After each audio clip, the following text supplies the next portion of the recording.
Hey there, and welcome. Just a quick note before we jump in. This explainer was made by Forge College.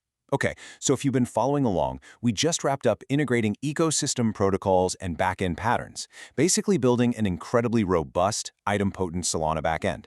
But let's be honest here, all that backend power doesn't really mean much if the user can't actually interact with it smoothly.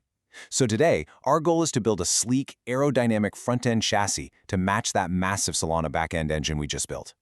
Let's get to work. I love signing 47 transactions while staring at a spinning wheel of death. Yeah, right. Said absolutely no Web3 user ever. I mean, we've all been there, right? You click a button on a dApp and you're just left waiting. You're wondering, did my money just vanish? Is the network down? Is the UI just completely frozen?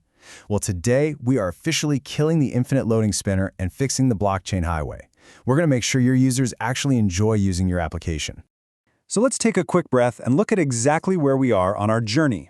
We are deep into the capstone project, full-stack Solana dApp module.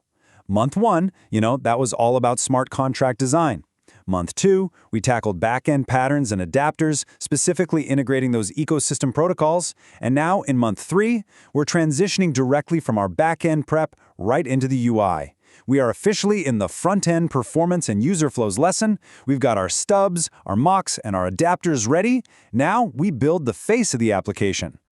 Okay, here's the blueprint for our UI today. Section 1, setting the stage. Section 2, caching to speed things up. Section 3, RPC batching to carpool our data. Section 4, wallet flows and connections. Section 5, lazy loading and performance. And finally, Section 6, finalizing the capstone. Let's dive right in. Section 1. Setting the stage, building the chassis. We really need to frame our mindset here. Think about it like this. The back end is the engine, and the front end is the steering wheel. You can have this massive twin-turbo V8 engine under the hood, but if your steering wheel is completely disconnected or, has a 3-second delay, you are absolutely going to crash the car. A powerful back end is entirely useless if the front end is so laggy that the user can't navigate. We need our steering to be tight, responsive, and completely predictable. Section 2. Caching. Speeding things up with Glovebox NACs. I absolutely love this analogy. Caching is basically like keeping snacks in your glove box. Why would you drive all the way back to the grocery store or, in our case, make a totally redundant RPC call across the network every 5 minutes when you can literally just reach into the glove box? When it comes to caching, we've got a great toolkit, but you gotta pick the right tool for the job. For managing server state and frequent reads, I highly recommend React Query. It handles automatic retries, deduping those annoying duplicate requests, and managing stale data totally effortlessly. You can set a stale time of, say, 10 seconds, and boom, duplicate requests are just gone. If you want something a bit simpler, SWR is great for lightweight fetching. But if you have really bulky, semi-static objects like a massive list of token metadata, use IndexedDB. It persists across page reloads, which saves your users a massive download every single time they open your app. Section 3. RPC batching. Carpooling data. Seriously, why rent 10 cars when you can just take a bus? Ask yourself, why would we send dozens of individual chaotic separate read requests to our backend when we can just group them all together into one trip?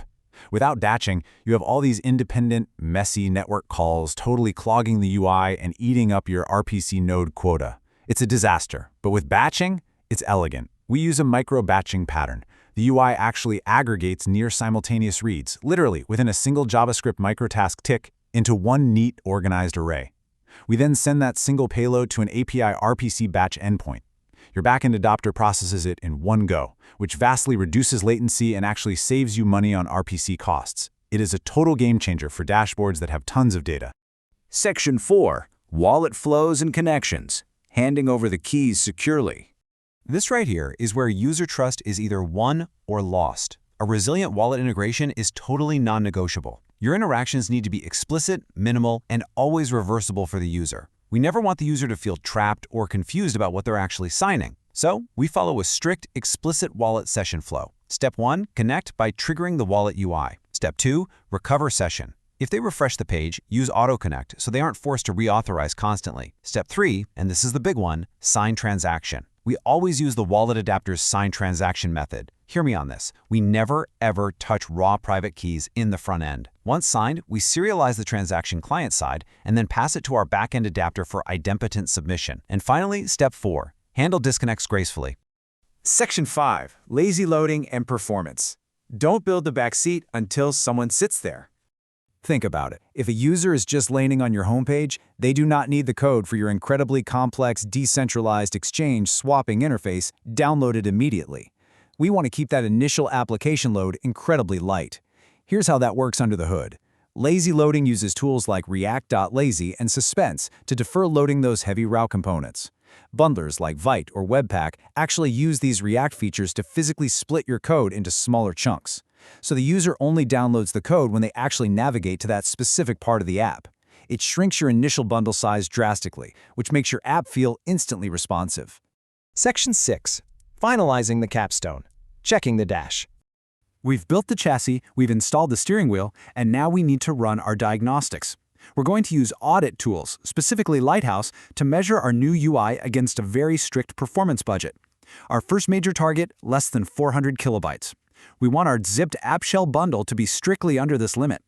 By using the lazy loading techniques we just talked about and being super careful with our dependencies, hitting this sub 400 kilobyte target ensures that even users on slower connections can access your dApp without suffering a massive initial download penalty.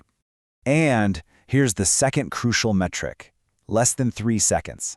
Specifically, we want to achieve a time to interactive, or TTI, of less than 3 seconds on a simulated slow 3G network. If you hit this, your application is officially snappy. It means the user can start clicking, scrolling, and interacting almost immediately, completely avoiding that dreaded spinning wheel of death we talked about at the very beginning. Now, you have to ask yourself this final diagnostic question. Did we actually capture all caught errors and send them to our observability endpoint? Because things will go wrong. RPCs will definitely fail. Users will reject signatures. When that happens, we need to gracefully surface a friendly little UI toast message to the user, like transaction cancel, for example, while quietly sending a structured, detailed error log back to our backend observability endpoint so we can actually track and fix those bugs. Okay, let's do a really quick recap to solidify everything we've covered about building a highly responsive Solana frontend. First, implement React Query and IndexedDB for smart caching. Second, batch your UI reads to an API RPC batch endpoint. Third, keep your wallet flows explicit, serialize on the client, and submit via the server. Fourth, apply React.lazy for code splitting. And finally, always validate your Lighthouse scores against a strict performance budget. If you do all of this, you have literally just engineered a fully functional, highly performant, deployable app. And that brings us to the end. Again, this explainer was made by Forge College. I want to leave you with one final thought. Now that you know the secrets of caching, batching, and lazy loading, what is the single biggest performance bottleneck in the dApp you are building right now? And exactly how are you going to fix it today? Think about it.